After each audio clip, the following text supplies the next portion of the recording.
Sahabat Mosaik Keluarga Katolik dimanapun Anda berada, selamat berjumpa dengan saya Bernadette Esther dalam program Mosaik Keluarga Katolik, obrolan seputar keluarga. Dalam acara ini kita akan membahas isu-isu atau persoalan yang terkait balita, anak-anak, remaja, dewasa, dan lansia. Kami berharap acara ini bisa menambah wawasan sahabat Mosaik Keluarga Katolik tentang dinamika yang terjadi di masa-masa usia itu. Sahabat Mosaik Keluarga Katolik, dalam ruang virtual saat ini, bersama saya telah hadir rekan Mia Syaneta yang aktivitasnya sehari-hari menangani masalah-masalah anak dan keluarga. Mari kita sapa lebih dulu.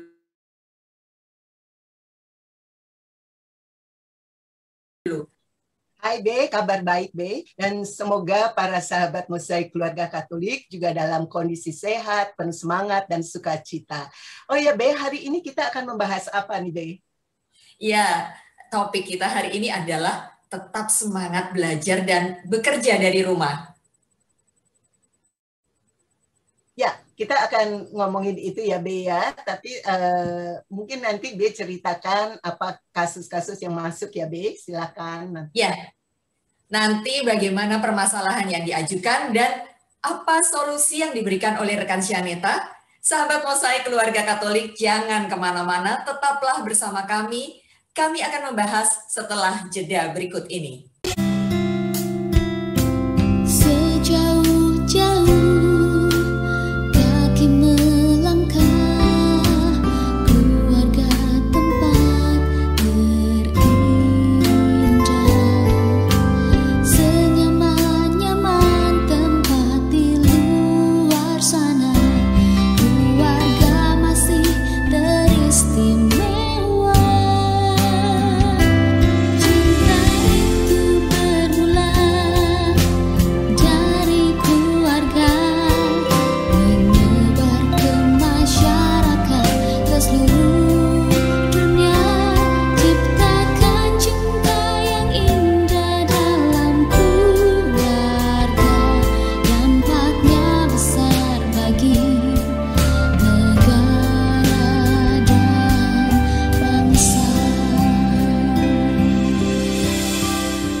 Bersama kami, Bernadette Esther dan rekan Mia Syaneta dalam program Mosaik Keluarga Katolik, obrolan seputar keluarga. Topik yang akan kami bahas kali ini adalah tetap semangat belajar dan bekerja dari rumah. Rekan Syaneta? Ya, Be. Kita menerima pertanyaan dari Bu Rita. Ya, apa yang ditanyakan Bu Rita, Be? Ya, Bu Rita tentu saja bukan nama sebenarnya ya rekan Syaneta. Ya, dia bercerita tentang anaknya Andi yang sampai saat ini masih harus bersekolah online. Nah, kita juga menerima pertanyaan dari Bu Ida. Ini juga bukan nama sebenarnya, yang merasa tertekan karena harus bekerja dari rumah. Tapi kita akan bahas kasus yang pertanyaan pertama lebih dulu ya, rekan Syaneta. Ya, baik, silakan.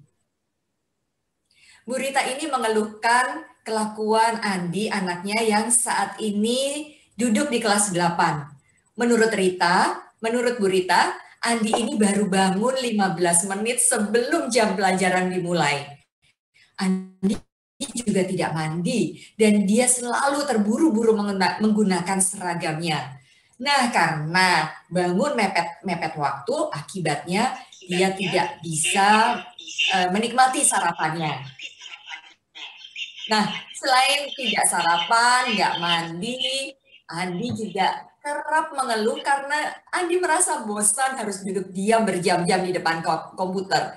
Meski sudah setahun lebih belajar di rumah, tetapi nampaknya Andi masih merasa bahwa komputer itu untuk bermain, bukan untuk belajar.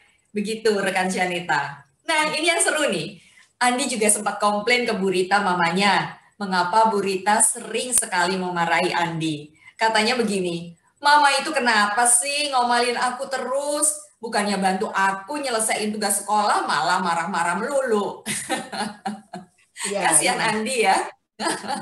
Nampaknya selain Bu Rita yang stres, Andi pun juga stres nih, Bu rekan Sianeta. Nah, Ya. bagaimana sebenarnya menyikapi hal itu? Ya, sebetulnya masalah yang dialami oleh Andi ini tidak hanya dialami oleh dia seorang, begitu banyak pelajar yang juga belajar dari rumah ya, Be ya. Terutama karena kadang kalau di rumah itu rasanya kok selalu diawasi mama gitu kan, sampai kadang-kadang ada ungkapan gitu, segalak-galaknya Bu Guru kok kayaknya lebih enak belajar di sekolah begitu kan, Be. Nah, sekarang bagaimana sebetulnya meminimalkan stresnya Andi dan teman-temannya yang mengalami hal yang sama. Sebetulnya ada resep kalau boleh dibilang yang boleh dicoba karena terbukti itu bisa menolong di beberapa keluarga nih, Be. Nah, caranya antara lain adalah dengan memelihara, menjaga mood saat belajar di rumah, seperti atau mendekatilah mood saat belajar dengan tatap muka. Seperti itu, Be. Oh, begitu. Iya, wah, tapi bagaimana caranya menciptakan mood itu, rekan Sianeta? Ya, begini.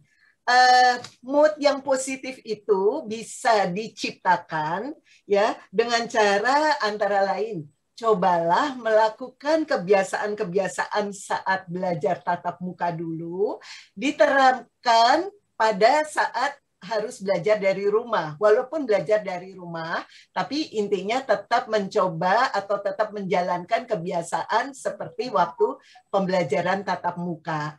Caranya misalkan malam hari menyiapkan buku-buku yang harus dibawa, PR yang harus dikerjakan. Jadi jangan mentang-mentang di rumah terus buku nanti kalau menjelang pelajarannya baru dicomot dari raknya, baru diambil. Itu membuat semuanya serba tergesa-gesa dan membuat anak juga akhirnya jadi moody gitu loh, B. Lalu coba juga bangun pagi, kalau biasanya itu bangun 5:30 misalkan, terus mandi, sarapan, berangkat ke sekolah, butuh waktu sekitar setengah jam.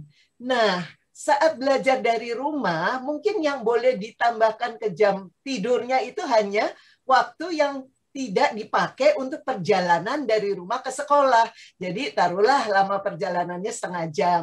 Ya bangunnya lebih telat setengah jam begitu. Tapi tetap harus mandi, harus sarapan, lakukan kebiasaan-kebiasaan yang seperti saat sekolah tatap muka.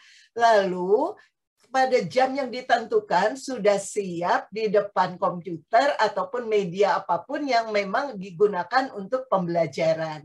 Nah, saya rasa itu akan sudah membangun mood anak untuk lebih siap belajar. Nggak ada orang bangun tidur langsung suruh belajar itu akan bisa menyerap pelajaran dengan baik. Benar nggak, Bay? Ya, betul juga, rekan Sianeta. Ya, sayangnya kadang orang tua membiarkan itu terjadi karena berpikir ya sudah karena tidak perlu ke sekolah. Nah, itu sesuatu yang salah. Lalu di luar itu ada baiknya juga untuk para mama nih. Tadi kan dikatakan Bu Rita stres, anaknya stres ya kan. Untuk para mama sebaiknya agak tutup mata dikit deh gitu saat anak harus belajar dari rumah. Kenapa? Karena kalau anaknya ini sekolah pun, kan mama nggak tahu apa yang terjadi di sekolah. Kelakuan anaknya di kelas seperti apa juga mama tidak bisa ikut campur gitu kan, Be. Dan juga anaknya juga seberapa ya taruhlah baiknya, nakalnya itu ibu juga tidak tahu gitu kan. Alangkah baiknya si mama ini tutup mata gitu. Biarkan anak bisa belajar sendiri gitu. Kalau mau negur nanti gitu loh. Jangan saat anak belajar ibunya di sampingnya dan ngerecokin terus gitu. Itu akan membuat anak semakin tidak nyaman. Nah, itu yang saya rasa yang bisa diterapkan ke Andi ini, dicoba diterapkan seperti itu. Jadi nanti kalau jamnya pulang sekolah, biarkan Andi itu main gitu. Jam istirahat misalkan, biarkan kalau dia mau makan, mau minum gitu kan. Nah, tapi saat dibiasakan untuk kembali ke kebiasaan saat tatap muka walaupun itu di rumah. Seperti itu, B. Ya, betul rekan Syaneta. Saat waktu masih anak-anak di sekolah, tentu saja kalau kelakuan bandel itu orang tua tahu kalau ada panggilan dari sekolah kepada orang tua ya rekan Syaneta. Nah, tetapi bagaimana kalau anaknya sudah terlanjur dengan kebiasaan yang seenaknya sendiri itu rekan Syaneta? Ini kan sudah hampir setahun. Ya, betul. Ya, sebetulnya percayalah tidak ada kata terlambat. Ya, nah, bagaimana caranya memperbaiki kondisi di mana anak sudah terlanjur seenaknya?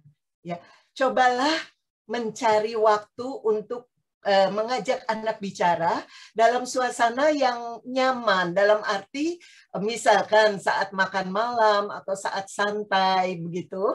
Nah, ajaklah anak bicara secara baik-baik, bukan dimarah-marahin gitu. Tapi misalkan bilang, Andi, belakangan ini kamu ngerasa nggak kalau mama itu jadi cerewet nih ke kamu gitu. Anak kan pasti wah seneng banget kalau ibunya ngaku gitu kan. Anak mungkin akan bilang, iya mama selalu cerewet. Gini Andi, mama tuh sebetulnya mama juga stres loh kalau harus cerewet terus. Sementara kamu juga stres. Nah sekarang gimana yuk, kita kan tahu pandemi ini belum bisa diprediksi sampai kapan selesainya. Nah, masa sih kita mau berantem terus gitu kan? Yuk kita coba deh pikirin gimana solusinya. Nah, ibu itu mengarahkan bikin perjanjian bahwa oke, kamu siapkan semua seperti saat kamu sekolah seperti biasa. Dan nanti mama janji mama nggak akan ikut campur ya di saat kamu jam belajar. Nah, kamu tapi lakukan itu semua dengan penuh tanggung jawab gitu loh. Nanti baru kalau selesai jam sekolah, misalkan sore hari, malam hari, nah boleh nanti baru mama akan bantu kamu, misalkan kamu nggak bisa ngerjain PR atau apa itu, boleh silahkan. Tapi bikin semacam kesepakatan gitu loh, B. Dan jangan pernah menyerah dulu. Karena seringkali orang tua sudah mengatakan bahwa anak saya itu nggak bisa diatur gitu ya. Nah itu nggak boleh ya karena ini harus selalu dicoba lagi. Kalau belum bisa, belum difahami anaknya, cobalah dengan cara yang lain gitu loh. Dalam arti tetap diajak ngomong tapi sifatnya diskusi dan bukannya searah yang mama arogan marah-marah. Saya rasa kalau itu diterapkan dari yang beberapa kesaksian yang masuk itu berjalan dan kondisi ternyata jauh lebih menyenangkan baik bagi anak maupun bagi orang tuanya. Ya itu yang saya rasa kita bisa sharingkan untuk Andi. Iya, menurut saya apa yang sudah rekan Syaneta utarakan tadi merupakan solusi yang jitu. Nah, semoga saja Bu Rita bisa menerapkannya sehingga suasana di rumah menjadi lebih menyenangkan, Bu Ritanya tidak stres, dan Andi juga bisa belajar dengan lebih bersemangat ya rekan Syaneta. Betul sekali. Ya, karena sayang sekali kalau sampai keseharian di rumah itu cuma diisi berantem atau stres. Tentu saja tidak bisa diharapkan anak akan bisa menikmati pembelajaran itu gitu loh. Dan itu bahaya sekali kalau akhirnya dia cuek gitu loh, B. Ya, padahal seperti tadi diutarakan bahwa kemungkinan belajar dari rumah ini masih juga akan berlangsung lama ya. Jadi tidak boleh memelihara stres itu. Betul sekali. Baik, sekarang kita ke pertanyaan yang diajukan oleh Bu Ida ya. Iya, betul. Boleh, silakan. Ya, pertanyaan Bu Ida ini terkait dengan bekerja dari rumah rekan Janeta. Nah, ya. Seperti kita tahu, situasi sekarang sangat sulit yang mengharuskan kita juga bekerja, apapun harus dilakukan lagi dari rumah seperti setahun yang lalu. Nah, bekerja dari rumah itu rupanya tidak semua orang mampu melakukannya. Sama seperti Bu Ida, justru menjadi pangkal masalah. Bu Ida ini tidak nyaman bekerja dari rumah karena dia selain bekerja, selain harus menaati deadline yang ketat dari perusahaan tempat dia bekerja, juga harus mengawasi anak-anaknya belajar. Kedua anaknya ini masih sekolah di kelas 3 dan kelas 6 SD. Nah, yang lebih parah lagi adalah Bu Ida ini kayaknya gemes lihat cara kerja asisten rumah tangganya. Sehingga dia kadang-kadang justru mengambil alih seluruh pekerjaan dan dia kerjakan sendiri. Gimana tidak stres ya rekan Shaneta? Nah, Ya. gimana menurut rekan Shaneta gimana kalau ada persoalan seperti ini? Bagaimana solusinya? Ya, B, pada dasarnya solusi atas apa yang dialami Bu Ida itu yang mirip-mirip saja dengan Andi, yaitu cobalah untuk tetap melakukan kebiasaan-kebiasaan saat masih ngantor dulu, ya tentu saja ada sedikit penyesuaian. Tapi yang paling penting adalah menciptakan dan menjaga mood yang positif gitu. Nah, caranya bagaimana? Nah, misalkan ya, dulu sebelum pandemi, apa yang dilakukan sehari-hari dalam mengatur pembantu rumah tangga dan sebagainya? Ya, lakukanlah itu. Misalkan, malam hari itu sudah mengatur apa yang harus dikerjakan oleh pembantunya untuk satu hari besok gitu. Atau kalau nggak punya pembantu, ya mengatur jadwal pribadi untuk satu hari besok itu harus ngapain aja.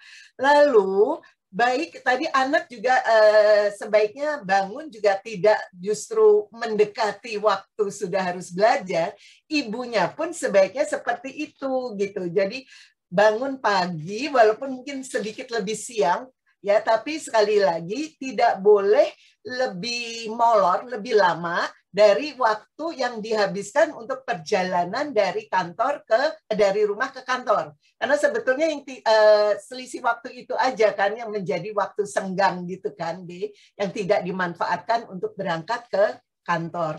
Nah, saat bangun pagi, mandilah dan sekedarnya. Jangan lupa ya, karena membangun mood itu ya penting gitu, penting. Jangan masih dengan roll rambut mentang-mentang kerja dari rumah pakai daster gitu ya, itu otomatis tidak membangun mood yang positif. Dan sekedarnya, berpakaian yang rapi, tidak harus lengkap kalau ngantor, tapi berpakaianlah yang cukup rapi. Lalu itu semua akan membantu membangun energi yang positif. Lalu gimana nih kalau pada kira-kira jam kerja mulai jam 8:30 misalkan, ya pada jam kerja itu fokuslah dengan pekerjaannya. Jadi ada baiknya anak dan orang tua tidak duduk di satu meja yang sama, itu rasanya susah untuk tidak saling mempengaruhi. Jadi misalkan anak biarkan belajar misalkan di kamarnya, mama misalkan di ruang makan, di meja makan atau sebagainya, pokoknya diatur supaya mama maupun anak masing-masing punya privacy, ya, punya ruangan masing-masing. Lalu fokuslah pada apa yang harus dikerjakan, nggak perlu musingin anak lagi ngapain, pembantu nggak beres dan sebagainya, itu nggak perlu dipusingin, tutup mata. Kenapa? Berpikirlah, karena kalau ibu ini kerja di kantor, di saat yang sama dia juga nggak tahu pembantunya ngapain, benar nggak, Be? Dia juga nggak tahu anaknya ngapain gitu loh. Jadi sudah fokus pada pekerjaan supaya pekerjaannya juga cepat tuntas ya, dan dia juga tidak stres, pembantunya juga nggak stres gitu loh. Nah, sesudah itu misalkan jam istirahat makan, ya makanlah gitu. Bolehlah di situ ngatur-ngatur dikit gitu ya. Tapi sesudah kira-kira jam kerja itu sudah mulai lagi, kembalilah fokus dengan pekerjaan. Lalu sore hari kira-kira jam kantor usai, ada ya boleh silakan saja, misalkan dia mau melakukan kebiasaan-kebiasaan yang biasa dilakukan saat pulang kantor. Misalkan menemani anak belajar, gitu, mengatur rumah tangga, apakah memasak untuk dinner, makan malam, gitu ya. Itu silahkan semua dilakukan. Jadi singkatnya adalah cobalah mau kerja di rumah maupun di kantor, ya, cobalah untuk tetap menciptakan dan memelihara mood yang positif. Dan mood yang positif itu tentu saja tidak bisa kalau kita tidak mengkreasikannya, dalam arti kita asal-asalan tadi. Ya, jadi kalau itu dilakukan, saya rasa tidak akan ada terlalu banyak keluhan lagi gitu loh, B. Ya, seperti itu sih, B, yang mungkin kita bisa sarankan. Iya, benar rekan Syaneta. Jadi sama seperti yang kasus tadi yang pertama, rupanya memang harus menjaga mood yang positif ya. Nah, itu salah satu yang dilakukan kalau untuk Bu Ida karena sebagai ibu juga harus bekerja di kantor. Tadi rekan Syanita sudah menyebutkan berdandanlah. Memang benar kalau pakai roll rambut lalu kemudian sudah ketak-ketik di depan komputer itu kan rasanya juga tidak nyaman ya. Iya, iya, iya. Jadi kebiasaan saat ngantor itu boleh tetap dilakukan walaupun dengan penyesuaian karena cuma di rumah gitu. Tentu saja di rumah dia tidak perlu pakai sepatu hak tinggi gitu kan, nggak perlu gitu loh. Tapi paling nggak tetap rapi, tidak dengan baju tidur nanti bawaannya pingin tidur melulu gitu loh, B. Ya, saya rasa ini bisa diterapkan, dicoba untuk diterapkan dan mudah-mudahan itu akan cukup membantu. Ya demikian, B. Ya, menarik sekali solusi-solusi yang tadi rekan Syanita tawarkan. Namun sayangnya waktu kita sudah hampir habis, sehingga perbincangan kita harus segera diakhiri.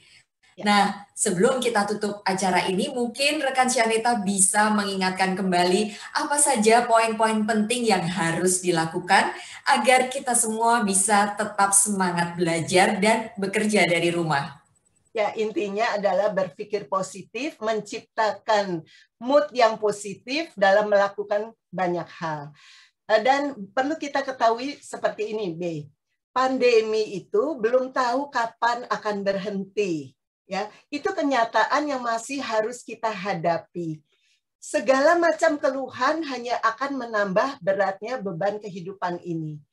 Pandai-pandailah mencari solusi, mengatur diri, dan menata hati agar hidup kita tetap happy. Itu yang penting. Terima kasih rekan Syaneta. Sahabat Mosaik Keluarga Katolik, kebersamaan kita nampaknya sudah harus diakhiri sampai di sini.